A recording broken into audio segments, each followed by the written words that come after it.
ज्या दिवशी उपवास असेल त्या दिवशी नेहमी पडणारा प्रश्न म्हणजे आज खाण्यासाठी काय बनवावं. त्याच प्रकारची खिचडी खाण्याचा खरंच खूप कंटाळा येतो.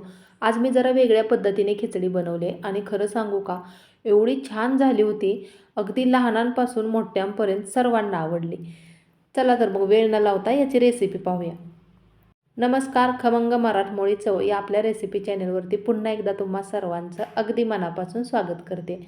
तर साबुदाणा खिचडी बनवण्यासाठी आता उपवास जर दुसऱ्या दिवशी असेल तर आदल्या रात्रीच शाबू भिजत ठेवा, म्हणजे खूप छान असा मऊ भिजला जातो. तर इथे एक वाटीभर मी शाबू घेतलेला आहे. आता खिचडी तुम्हाला किती बनवायचे त्यानुसार शाबूचं प्रमाण ठेवा. तर सुरुवातीला यामध्ये पाणी घातलं आणि स्वच्छ हे धुवून घ्यायचे. यातलं पाणी काढायचं आहे वरचं. बऱ्याच वेळेला असं होतं की आपण खिचडी बनवतो पण आपणाला पाहिजे तशी होतच नाही. एखाद्या वेळेला वातट होते किंवा एखाद्या वेळेला खूप अशी फडफडीत होते किंवा खूप चिकट होते. त्यामुळे शाबू भिजवताना अगदी व्यवस्थित भिजवला ना, मग आपणाला पाहिजे तशी खिचडी होते. तर मला जर अशी चिकट आणि मऊ हवी आहे, त्यामुळे शाबू बुडेल एवढं पाणी ओतले आणि वरून थोडंसं अजून घातलेलं आहे. म्हणजे शाबूच्या वरती एक बोटाचं पाणी ठेवायचं. आता हे पूर्ण रात्रभर मी भिजवून घेतले आणि सकाळी बघा मस्त असा शाबू भिजून फुगलेला आहे आणि मऊ पण चांगला झाला आहे बघा, लगेचच दबला जातो आहे असा. थोड्या वेळासाठी हे साईडला ठेवायचे आणि पुढची तयारी करायची.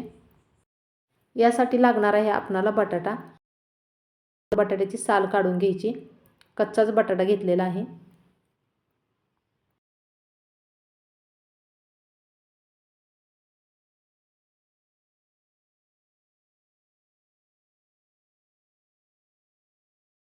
साल काढून घेतल्यानंतर बटाटा चिरायचा आहे आणि चिरताना बघा मी कशा पद्धतीने चिरते.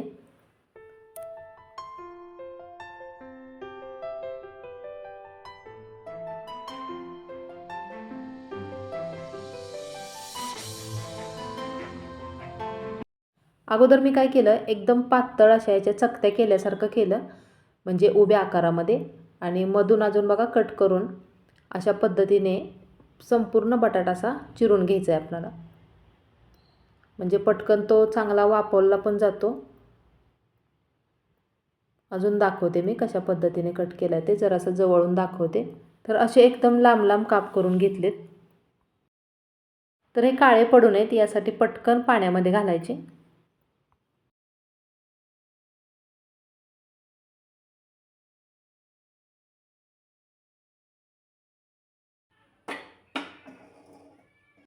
गॅसवरती कढई गरम करायला ठेवली आणि त्यामध्ये शेंगदाणा तेल घ्यायचे. शेंगदाणा तेल किंवा तूप पण वापरू शकता तुम्ही.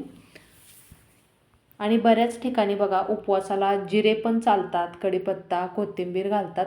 पण आमच्या इकडे जिरे, कढीपत्ता, कोथिंबीर उपवासाला चालत नाही, त्यामुळे मी ते वापर केला नाही. तर सगळ्यात अगोदर मी थोडेसे कच्चे शेंगदाणे घेतले आणि शेंगदाणे असे हलकासा कलर येईपर्यंत तळून घेते. तळताना गॅसची फ्लेम जराशी मीडियम ठेवायची.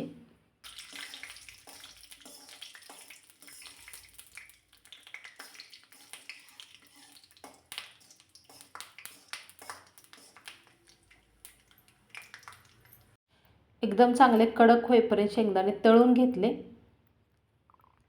आता हे जे तेल उरले ना, यामध्ये बटाटा घालायचा.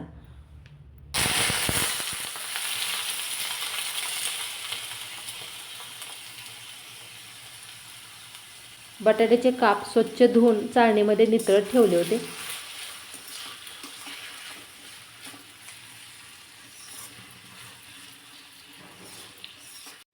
तेलामध्ये बटाटा चांगला परतून घ्यायचा आहे. मग खिचडीची चव बघा, एकदम मस्त चवदार खिचडी होते.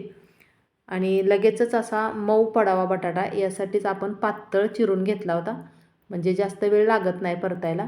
आणि मैत्रिणींनो, तुम्हाला एक छोटीशी विनंती आहे, व्हिडिओ थोडासा जरी आवडला तर लाईक करा, शेअर करा आणि चॅनलवरती जर कोणी नवीन असाल तर आपल्या चॅनलला नक्की सबस्क्राईब करा. तर बटाट्याचा कलर बघा इथे जरासा चेंज झाल्यासारखा दिसतोय. थोडासा लालसर कलर दिसायला लागला की यामध्ये भिजवून घेतलेला शाबू घालायचा.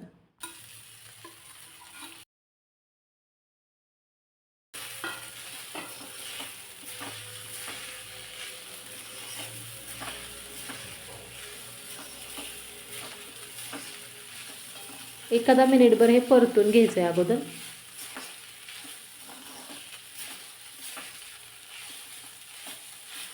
आणि त्यानंतर भाजलेल्या शेंगदाण्याचं कूट घालायचं.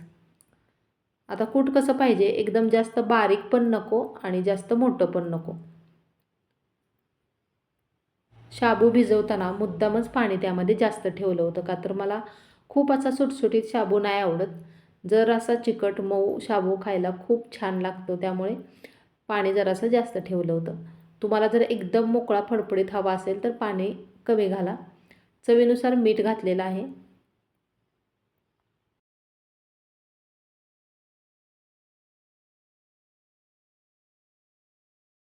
खिचडी बनवताना आपण त्यामध्ये 2 प्रकारचे तिखट वापरतो, एक तर लाल तिखट किंवा हिरवी मिरची.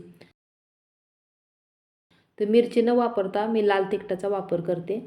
आता तिखटाचं प्रमाण तुमच्या आवडीनुसार कमी जास्त करा.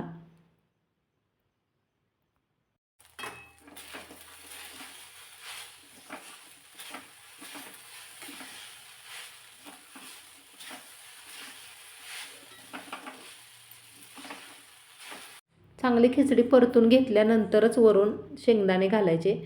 आपण जे अगोदर शेंगदाणे तळून घेतले होते ते घालताना सगळ्यात शेवटी घालायचे आणि पुन्हा एकदा व्यवस्थित चांगले मिक्स करून घ्यायचे.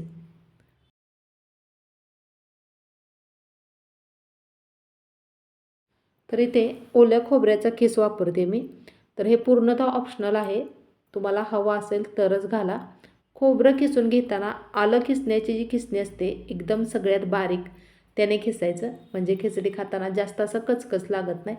आता गॅस मी बंद केलेला आहे आणि हे फक्त व्यवस्थित चांगलं मिक्स करून घ्यायचं आहे आणि त्यानंतर मग यावरती झाकण ठेवायचं आहे 1-2-3 मिनटाकरता. म्हणजे वाफेमुळे खिचडी एकदम छान मऊपणा येतो त्याला आणि थोड्या वेळातच बघा एकदम मऊ लुसलुशीत अशी खमंग टेस्टी उपवासाची खिचडी आपली तयार झाली आहे.